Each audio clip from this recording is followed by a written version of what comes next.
हाल में शत्रुजीत नाम के एक धर्मात्मा राजा राज्य करते थे। उनकी राजधानी गोमती के तट पर थी। राजा का एक बड़ा बुद्धिमान, पराक्रमी और सुंदर पुत्र भी था, जिसका नाम ऋतुध्वज था। एक दिन नैमिषारण्य से गालव मुनि राजा शत्रुजीत के दरबार में पधारे। उनके साथ एक बहुत ही सुंदर दिव्य अश्व भी था। उन्होंने राजा से कहा, महाराज, हम आपके राज्य में रहकर तपस्या, यज्ञ तथा भगवान का भजन करते हैं, किंतु एक दैत्य कुछ काल से हमारे इस पवित्र कार्य में बड़ी बाधा डाल रहा है। यद्यपि हम उसे अपनी क्रोध अग्नि से भस्म कर सकते हैं, तथापि ऐसा करना नहीं चाहते, क्योंकि प्रजा की रक्षा करना और दुष्टों को दंड देना यह राजा का कार्य है। पर फिर भी एक दिन उसके उपद्रव से पीड़ित होकर हमने उसे रोकने का विचार बना लिया था। उसी समय यह दिव्य अश्व आकाश से नीचे उतरा और आकाशवाणी हुई, मुने, यह अश्व बिना किसी रुकावट के समस्त पृथ्वी की परिक्रमा कर सकता है। आकाश, पाताल, पर्वत, समुद्र सब जगह आसानी से जा सकता है। इसलिए इसका नाम कुवलय है। भगवान सूर्य ने यह अश्व आपको समर्पित किया है।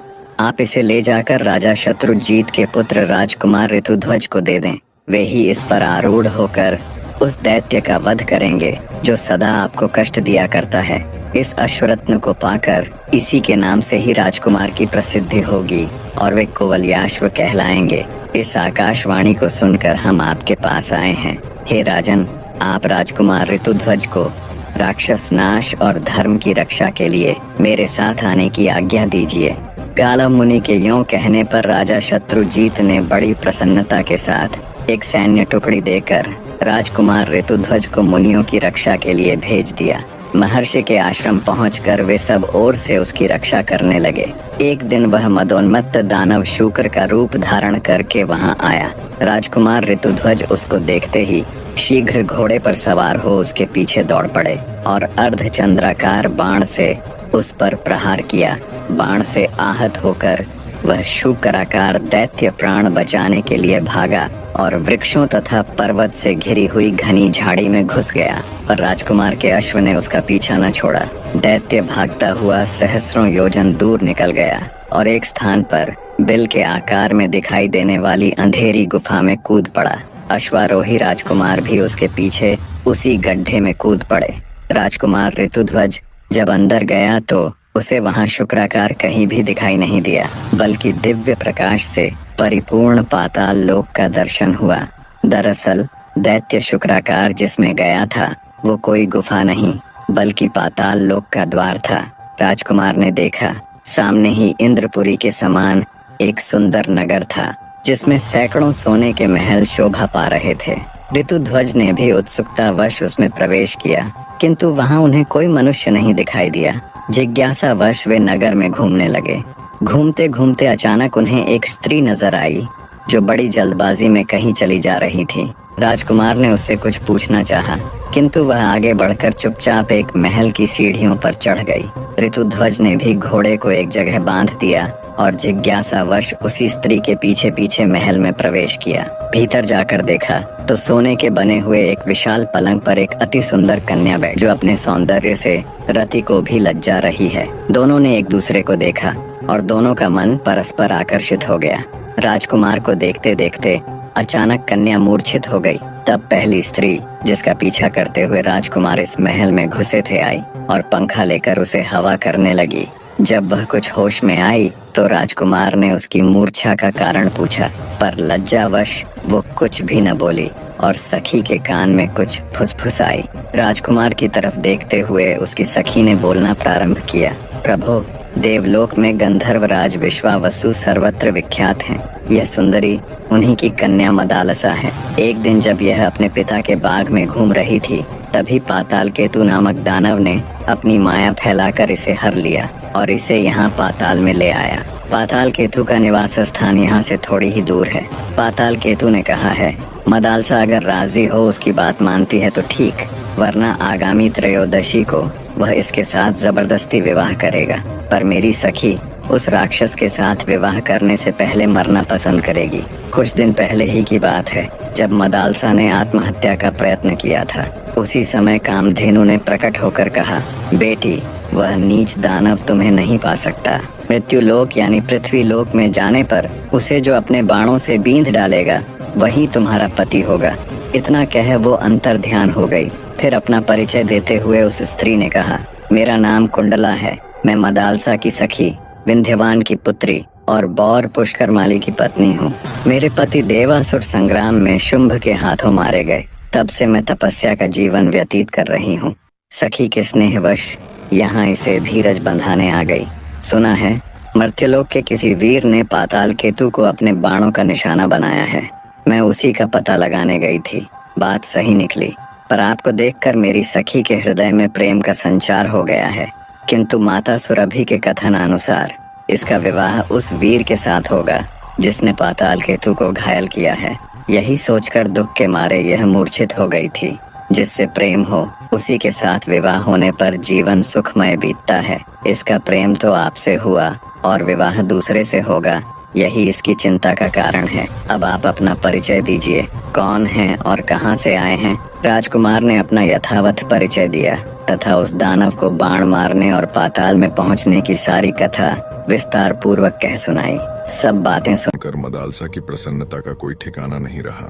जिस पुरुष को वो अपना दिल दे बैठी थी उसी से उसकी शादी होगी, ये बात उसके लिए आश्चर्य के साथ साथ बहुत खुशी देने वाली भी थी। उसने लज्जित होकर सखी की ओर देखा किंतु कुछ बोल न सकी। कुंडला ने उसका मनोभाव जानकर कहा, वीरवर, आपकी बात सत्य है। मेरी सखी का हृदय किसी अयोग्य पुरुष की ओर आसक्त हो जाए, ऐसा हो ही नहीं सकता। कमनीय कांति चंद्रमा में और प्रचंड प्रभा सूर्य में ही मिलती है। आपके ही लिए गोमाता सुरभि ने संकेत किया था। आपने ही दानव पाताल केतु को घायल किया है। मेरी सखी आपको पति रूप में प्राप्त करके अपने को धन्य मानेगी। कुंडला की बात सुनकर राजकुमार ने कहा, मैं पिता की आज्ञा लिए बिना विवाह कैसे कर सकता हूँ। कुंडला बोली, नहीं नहीं, ऐसा न कहिए, यह देवकन्या है। आपके पिताजी इस विवाह से प्रसन्न होंगे। अब उनसे पूछने और आज्ञा लेने का समय नहीं रह गया है। आप विधाता की प्रेरणा से ही यहाँ आ पहुँचे हैं, अतः यह संबंध स्वीकार कीजिए। राजकुमार ने तथास्तु कहकर उसकी बात मान ली। कुंडला ने अपने कुलगुरु तुम्बुरु का स्मरण किया। वे समिधा और कुशा लिए तत्काल वहां आ पहुंचे। उन्होंने अग्नि प्रज्वलित करके विधि पूर्वक ऋतुध्वज और मदालसा का विवाह संस्कार संपन्न किया। कुंडला ने अपनी सखी राजकुमार के हाथों सौंप दी और दोनों को अपने अपने कर्तव्य पालन का उपदेश दिया।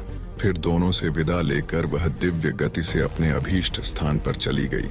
ऋतुध्वज ने मदालसा को घोड़े पर बिठाया और स्वयं भी उस पर सवार हो पाताल लोक से जाने लगे। इतने में पाताल केतु को यह समाचार मिल गया और वह दानवों की विशाल सेना लिए राजकुमार के सामने आ डटा। राजकुमार भी बड़े पराक्रमी थे। उन्होंने हंसते हंसते बाणों का जाल सा फैला दिया और त्वाष्ट्र नामक दिव्य अस्त्र का प्रयोग करके पाताल केतु सहित समस्त दानवों को भस्म कर डाला। इसके बाद वे अपने पिता के नगर में जा पहुंचे। घोड़े से उतरकर उन्होंने माता पिता को प्रणाम किया।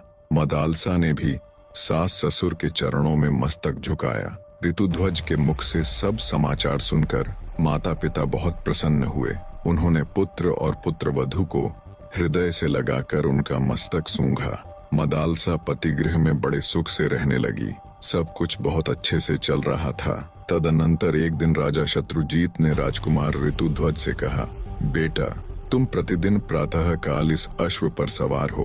ब्राह्मणों की रक्षा के लिए पृथ्वी पर चारों दिशाओं में घूमते रहो। राजकुमार ने बहुत अच्छा कहकर पिता की आज्ञा शिरोधार्य की। वे प्रतिदिन पूर्वाह्न में ही पृथ्वी की परिक्रमा करके पिता के चरणों में नमस्कार करते थे। एक दिन घूमते हुए वे यमुना तट पर गए। वहां पाताल केतु का छोटा भाई ताल केतु आश्रम बनाकर मुनि के वेश में रहता था।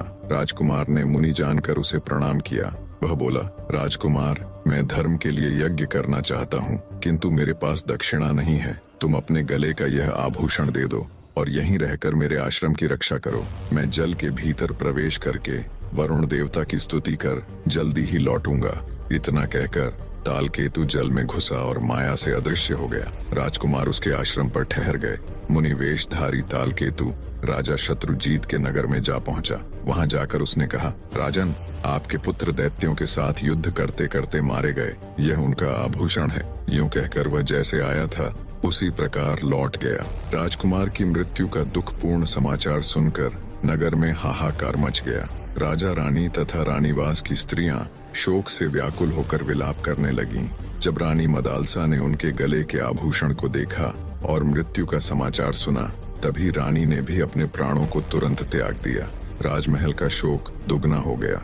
राजा शत्रुजीत ने किसी प्रकार धैर्य धारण किया और रानी तथा नगर के अन्य लोगों को भी समझा बुझाकर शांत कराकर रानी मदालसा का दाह संस्कार किया। उधर तालकेतु यमुना जल से निकलकर राजकुमार के पास गया और कृतज्ञता प्रकट करते हुए उसने उनको घर जाने की आज्ञा दे दी। राजकुमार ने तुरंत अपने नगर में पहुंचकर पिता माता को प्रणाम किया। पुत्र को जिंदा और बिल्कुल सही सलामत देख उन्होंने उसको छाती से लगा लिया। उनकी नेत्रों से आंसू बहने लगे। जब राजकुमार ऋतुध्वज को सब बातें मालूम हुईं, तो बड़ी जोरों से हृदय विदारक चीख के साथ जोर जोर से विलाप करने लगे। मदालसा के वियोग से उनका अंतर हृदय रो उठा। राजकुमार ऋतुध्वज की दुनिया सूनी हो गई। उन्होंने मदालसा के लिए जलांजलि दी और यह प्रतिज्ञा की, मैं मृग के समान विशाल नेत्रों वाली गंधर्व राजकुमारी मदालसा के अतिरिक्त दूसरी किसी स्त्री के साथ भोग नहीं करूंगा। यह मैंने सर्वथा सत्य कहा है।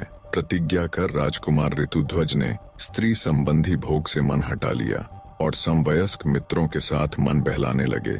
इसी समय नागराज अश्वतर के 2 पुत्र मनुष्य रूप में पृथ्वी पर घूमने के लिए निकले।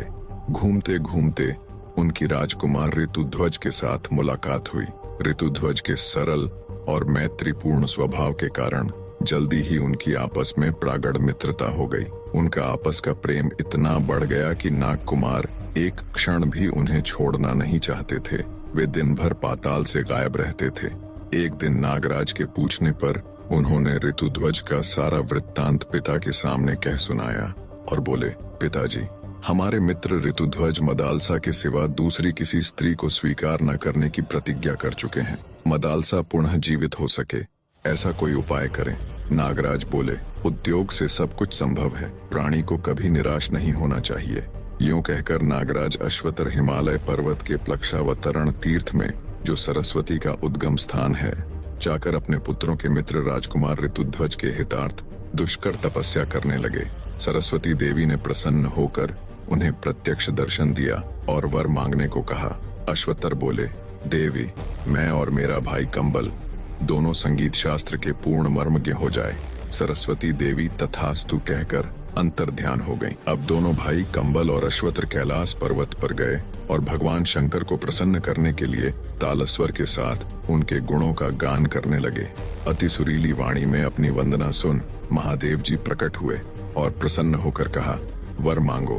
तब कंबल और अश्वत्र ने महादेव जी को प्रणाम कर कहा, भगवान, कुवलयाश्व की पत्नी मदालसा जो अब मर चुकी है, पहले की ही अवस्था में मेरी कन्या के रूप में प्रकट हो। उसे पूर्व जन्म की बातों का स्मरण बना रहे, पहले ही जैसी उसकी कांति हो, तथा वह योगिनी एवं योग विद्या की जननी होकर मेरे घर में प्रकट हो। महादेव जी ने कहा, नागराज, तुम श्राद्ध का दिन आने पर यही कामना लेकर पितरों का तर्पण करना और श्राद्ध में दिए हुए मध्यम पिंड को शुद्ध भाव से खा लेना। इससे वह तत्काल ही तुम्हारे मध्यम फण से प्रकट हो जाएगी। नागराज ने वैसा ही किया। सुंदरी मदालसा उनके मध्यम फण से प्रकट हो गई। नागराज ने उसे महल के भीतर स्त्रियों के संरक्षण में रख दिया। यह रहस्य उन्होंने किसी पर प्रकट नहीं किया। तदनंतर नागराज अश्वतर ने अपने पुत्रों से कहा, तुम राजकुमार ऋतुध्वज को यहाँ बुला लाओ। नागकुमार उन्हें लेकर गोमती के जल में उतरे और वहीं से खींचकर उन्हें पाताल में पहुंचा दिया। वहां वे अपने असली रूप में प्रकट हुए। ऋतुध्वज नागलोक की शोभा देखकर चकित हो उठे। उन्होंने नागराज को प्रणाम किया। नागराज ने आशीर्वाद देकर ऋतुध्वज का भली भांति स्वागत सत्कार किया। भोजन के पश्चात सब लोग एक साथ बैठकर प्रेमालाप करने लगे। तब नागराज ने मदालसा के पुनर्जीवित होने की सारी कथा उन्हें कह सुनाई। मदालसा के पुनर्जीवित होने की खबर सुनकर ऋतुध्वज की खुशी की कोई सीमा नहीं रही।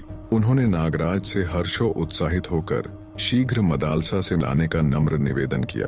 राजकुमार का हर्षोल्लाह देख नागराज ने बिना किसी देरी के उनको मदालसा से मिलवा दिया। राजकुमार ऋतुध्वज और रानी मदालसा एक दूसरे को देख भाव विभोर हो उठे और एक दूसरे को बहते नेत्रों के साथ गले लगा लिया।